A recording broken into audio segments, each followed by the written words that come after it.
If you're between 60 and 80 and you can still do these 7 things, you're not just doing well for your age, you're protecting the one thing most people are terrified of losing: independence. I'm a board-certified anesthesiologist, and before every surgery I assess a patient's physical reserve: how strong their heart is, how well their lungs work, how easily they move, and how much stress their body can handle. I've seen this difference up close. 2 patients, same age, same procedure. One climbs onto the operating table herself, joking with the nurses. The other needs 2 people just to help her up. The gap usually isn't random.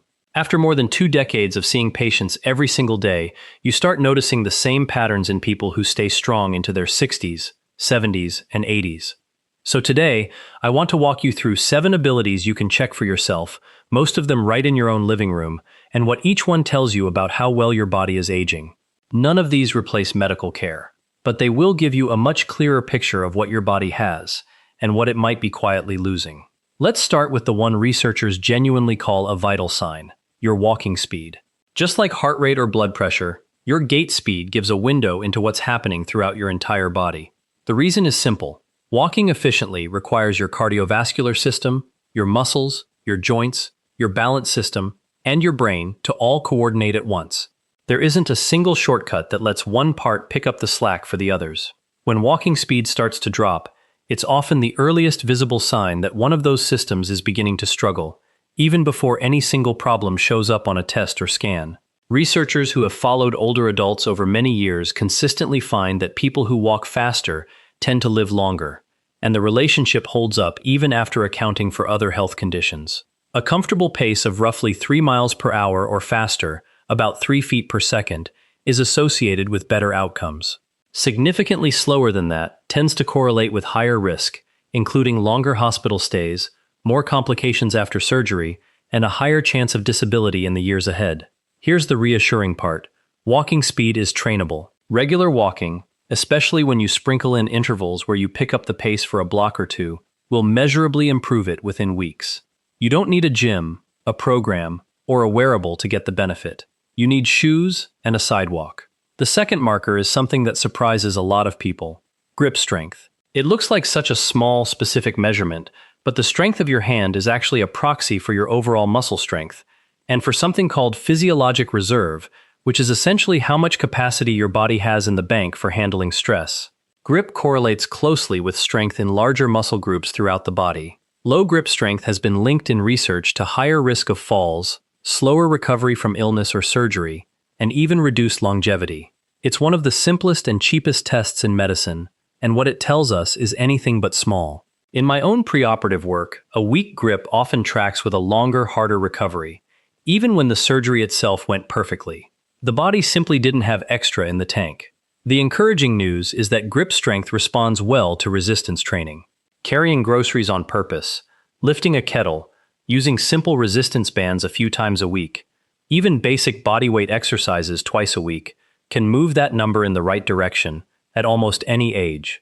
The third indicator that you're aging well is cardiopulmonary fitness, which is essentially how efficiently your heart and lungs deliver oxygen to your working muscles. This is measured in research as VO2 max, and a lot of modern smartwatches will give you a reasonable estimate of it. VO2 max has consistently shown up as one of the single strongest predictors of longevity we have, and in some large studies it ends up being a stronger predictor than smoking status or diabetes. The why is straightforward. A body that can deliver and use oxygen efficiently has more reserve to handle illness, surgery, infection, or just the everyday demands of staying active. The more oxygen your system can move, the more buffer you have when something unexpected shows up. The good news here is significant. Cardiopulmonary fitness is one of the most trainable things on this list at any age. Regular aerobic activity like brisk walking, cycling, swimming, or anything that elevates your heart rate sustainably will improve it measurably, even when you start later in life. I have seen 70-year-olds add real VO2 max capacity in a matter of months with consistent, modest effort. The fourth marker connects directly to the fear many people have about aging: balance. Balance depends on your inner ear, your vision, the sensation in your feet, and your muscle strength, all communicating with your brain in real time. As we age, each of those inputs can quietly decline, and balance is often the first place you notice it. A serious fall in your 70s or 80s is one of the leading triggers for losing independence altogether. It's not the fall itself. It's the cascade that follows: the broken hip, the hospital stay, the muscle loss from being in bed, the fear of falling again, the slow withdrawal from the activities that used to define your week. Balance is a small thing every day until it suddenly becomes a very big thing. The good news is that balance is trainable in simple, low-risk ways. Standing on one leg while you brush your teeth, with the counter nearby for safety, is a real exercise. Tai Chi has more published evidence behind it for fall prevention than almost anything else in this space. So are simple stability drills like heel-to-toe walking down a hallway. If you want a way to track your own balance over time, just measure how long you can stand on one leg with your eyes open, once a month, in a safe spot near a wall. That single number is meaningful and trackable. The fifth marker is one of the most direct physical tests you can do at home: stair climbing power. Can you climb a flight of stairs, roughly 10 to 12 steps, at a comfortable pace, without stopping, without grabbing the railing, and without your legs giving out at the top? If you can, your legs, your lungs, and your heart are doing something they can't fake. This isn't a marathon. It's a real-world stress test that combines leg power, aerobic capacity, and balance in one short burst.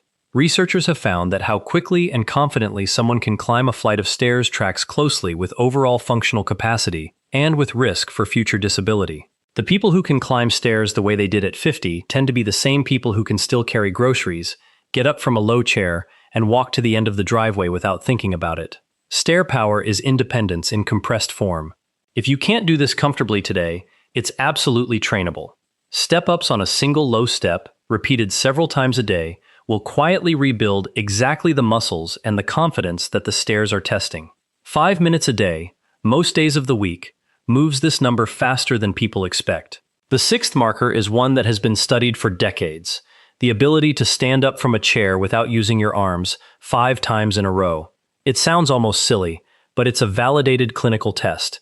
Sit in a standard chair, cross your arms over your chest, and stand up and sit down 5 times as quickly as you safely can. If you can finish in under roughly 12 seconds without your arms leaving your chest, you have a level of leg strength and coordination that serves you well. If it takes much longer, or if you have to break halfway through, that's information worth paying attention to. The reason is the same as everything else on this list. The chair rise combines leg strength, core stability, balance, and motor planning into a single short sequence, and that combination is exactly what daily independence depends on. It's also a test I have used hundreds of times in pre-operative evaluations, often to flag patients who appear to be at higher risk for complications, even when their other numbers look fine on paper. The encouraging truth is that this one responds to almost any movement practice. Standing up from a chair without using your arms, even just a few times a day while you watch something, builds the exact pattern you're trying to preserve. Now the seventh, the one that has occupied researchers for years: your ability to get up off the floor without using your hands, knees, or any other support. Sometimes called the sitting rising test. You read that right. Stand or kneel on the floor and try to come back to a standing position using only your own body. No furniture, no wall, no helper. Most people who feel strong in their 60s can do it. A meaningful number of people in their 70s cannot. The why behind it is powerful. Getting up off the floor requires leg strength, core strength, balance, flexibility, and coordination, all at the same time. It's essentially a full-body stress test disguised as a simple movement.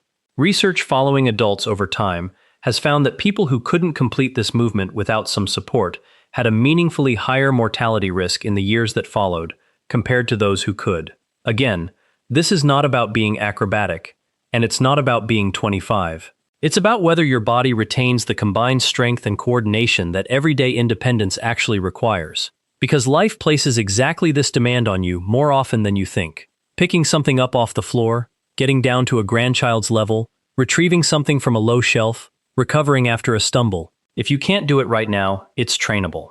Practicing the components changes the picture quickly. Squats to a chair, kneeling and rising in a safe space, pushing up from a low position, all build back the capability. Most of the patients I work with who couldn't do this at the start of the year can do it cleanly within a few months of gentle, consistent practice. So here's the pattern across all 7. They are not lab tests. They don't need blood draws. They don't require a doctor's order. They don't require fancy equipment. They are functional, observable, and trainable. They measure whether your body has the strength, the speed, and the coordination to keep doing the things that make life feel like yours. Not someday, on a future trip, but tomorrow morning, when you want to get down to the floor to play with the dog, or next week when you help a family member move a piece of furniture, or next year when you want to keep traveling. The reassuring part is that every single one of these markers, every one of the 7, responds to training at almost any age. I have watched patients in their mid-70s rebuild grip strength, walking speed, balance, stair power, and floor-rise confidence in a matter of months with modest, consistent effort. The body is more patient and more responsive than most people give it credit for. There's a quiet bias that creeps into our thinking about aging. The idea that what you're capable of today is roughly what you'll be capable of tomorrow, and that a slow slide is just what happens. The patients I see tell a different story. The patients who keep doing the things on this list are the ones whose trajectory bends upward year after year, even when the calendar says they should be slowing down. So if you took stock of yourself while I walked through these, you probably have a clear sense of where you stand. Maybe all 7 were easy, and you have a quiet confidence to protect. Maybe 2 or 3 were harder than you'd like, and you have a clear roadmap of where to focus. Either response is correct, because the question was never, am I perfect? The question was, where am I, and what's next? If this gave you a clearer picture of where to focus, make sure you subscribe so you don't miss future videos, and leave a comment below with which of the 7 you can already do. The community in those comments is one of the best parts of this channel. In the meantime, stay strong, stay capable, and I'll see you in the next one.